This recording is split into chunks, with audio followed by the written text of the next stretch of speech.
Hari ini kita akan belajar menentukan akar atau penyelesaian persamaan kuadrat dengan memfaktorkan. Kita ingat kembali bentuk umum persamaan kuadrat, yaitu ax kuadrat plus bx plus c sama dengan 0. Ini adalah bentuk umum persamaan kuadrat. Cirinya memiliki persamaan, tanda sama dengan, kemudian memiliki satu jenis variabel, misalnya x, dan salah satu variabel itu berpangkat atau berderajat 2. Itu adalah ciri-ciri persamaan kuadrat. Sedangkan A adalah koefisien dari x kuadrat, B adalah koefisien dari x, C adalah konstanta atau bilangan yang tidak diikuti oleh variabel. Apabila di dalam sebuah persamaan misalkan tidak ada x-nya, maka bisa kita anggap b-nya 0. Atau di sini konstantanya tidak ada, maka konstantanya juga bisa kita tentukan sebagai 0. Nah, untuk menentukan akar atau penyelesaiannya, langkah pertama adalah mencari dua bilangan jika dikalikan hasilnya AC dan jika ditambahkan hasilnya B. Kita lihat contoh soal nomor 1. Pada contoh soal nomor 1, tentukan akar atau penyelesaian dari x kuadrat tambah 8x sama dengan 0. Kalau kita lihat di sini, koefisien x kuadratnya di sini tidak kelihatan. Artinya koefisiennya adalah 1, maka a-nya 1. Sedangkan b-nya atau koefisien dari x-nya itu sama dengan 8. Dan c di sini tidak ada, maka c-nya bisa kita tentukan sebagai 0.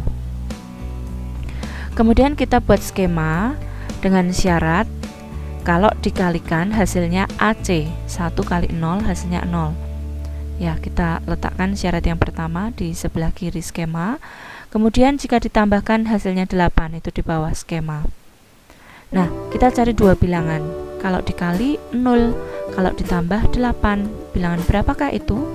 Ternyata bilangan yang kita dapatkan adalah 0 dan 8, kebetulan sama dengan syaratnya. Nah, maka langsung kita faktorkan saja bentuknya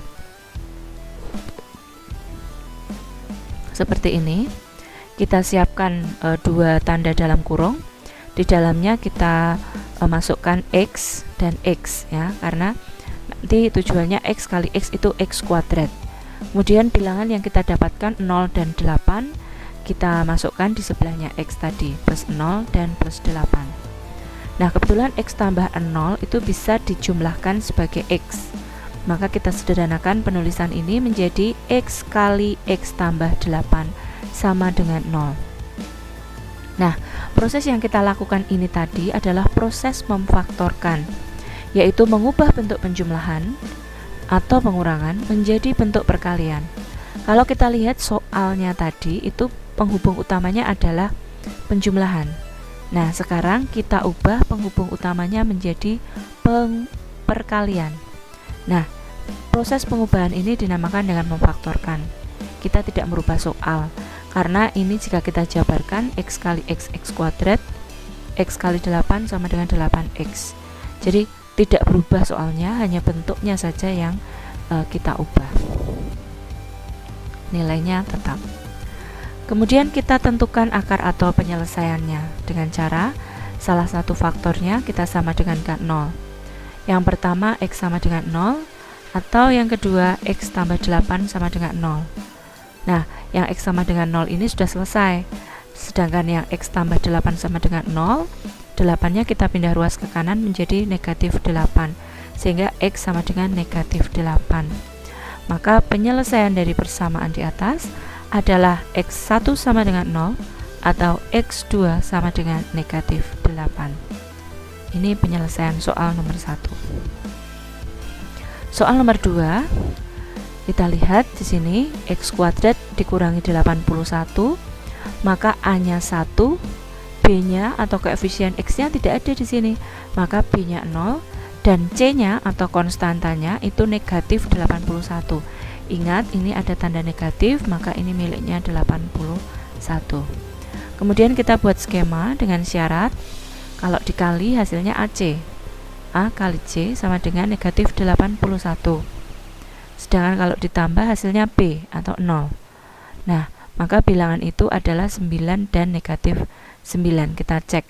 9 kali negatif 9 hasilnya negatif 81, dan 9 ditambah negatif 9 hasilnya 0. Kalau sudah cocok, maka kita faktorkan saja. Kita siapkan dalam kurungnya, kita letakkan X dan X, kemudian bilangannya 9 dan negatif 9, di situ kita masukkan. Kemudian untuk menentukan akar atau penyelesaiannya, maka X tambah 9 kita sama dengan 0, X nya sama dengan negatif 9, atau X dikurangi 9 sama dengan 0, maka X nya sama dengan 9. Maka penyelesaian dari persamaan di atas adalah X1 sama dengan negatif 9, atau X2 sama dengan 9. Kita lanjutkan ke soal nomor 3. Nah, di sini di soal nomor 3 sekarang variabelnya Y. Maka nanti saat memfaktorkan ya kita sesuaikan. Di sini A-nya atau koefisien Y kuadratnya di sini tidak tertulis di sini, maka A-nya 1, sedangkan B-nya itu negatif 5, jangan lupa tanda negatifnya, dan C-nya sama dengan 6. Kita buat skemanya, 1 kali 6 itu 6, maka kita mencari dua bilangan. Kalau dikali hasilnya 6, kalau ditambah hasilnya min 5. Yang kita perhatikan adalah bilangan 6-nya ini dulu. 6 itu bisa 1 kali 6, bisa 2 kali 3. Kalau kita ambil 1 kali 6, di sini tidak cocok karena 1 kali 6 itu 6, tapi kalau ditambahkan hasilnya 7. Demikian juga min 1 kali min 6, kalau ditambahkan hasilnya min 7. Maka kita cari bilangan yang lain, jangan 1 dengan 6. Jadi seandainya tidak cocok, jangan syaratnya yang diubah, tetapi bilangannya ini yang kita cari, kita ganti. Nah, karena 1 dan 6 tidak cocok, maka kita ambil 2 dan 3. 2 dan 3 itu kalau dikali hasilnya 6, tapi kalau ditambahkan hasilnya 5. Nah, padahal di sini syaratnya kalau ditambah sama dengan negatif 5, maka bilangan 2 dan bilangan 3-nya kita beri negatif di depannya. Nah, sekarang kita cek. Min 2 kali min 3 sama dengan 6, sudah cocok. Min 2 tambah min 3 sama dengan min 5, juga sudah cocok. Maka langsung saja kita faktorkan.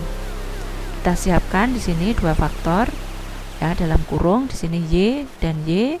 Kemudian min 2 min 3-nya kita masukkan di sebelahnya. Langsung kita tentukan akar atau penyelesaiannya dengan cara menyamadengankan 0. Y min 2 sama dengan 0, berarti Y-nya 2, atau Y min 3 sama dengan 0, berarti Y-nya 3. Mudah sekali kan? Langsung menuju ke soal nomor 4. Ini agak berbeda dengan soal nomor 1 sampai 3 karena koefisien X kuadratnya sekarang di sini ada angka 5. Maka A-nya 5, B-nya negatif 23, dan C-nya negatif 10. Kalau kita lihat di sini skemanya berarti A kali C sama dengan min 50 ya. Berarti kita mencari dua bilangan, kalau dikali negatif 50, kalau ditambah min 23. Kita lihat 50-nya dulu, bisa 1 kali 50. Tapi nggak cocok ya, terlalu jauh dengan 23. Berarti 25 dengan 2. Oh, bisa ternyata dibuat menjadi 23. Kalau 5 dengan 10 itu juga terlalu jauh, tidak bisa dibuat negatif 23. Maka kita ambil 25 dengan 2.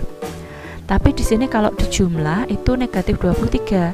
Nah, maka yang kita beri negatif adalah yang besar, yaitu yang 25 ya. Kita cek.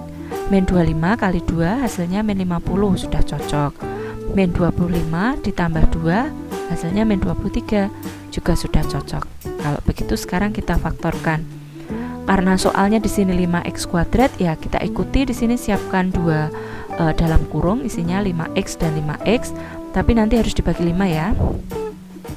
Demikian juga misalnya 2x kuadrat ya, berarti kita menyiapkan kurungnya ya 2x, kemudian nanti dibagi 2, seperti itu. Kita sesuaikan dengan soalnya. Nah, kita lihat di sini 5x min 25 itu kan bisa kita bagi 5 ya, maka yang kita bagi 5 faktor yang sebelah kiri ini.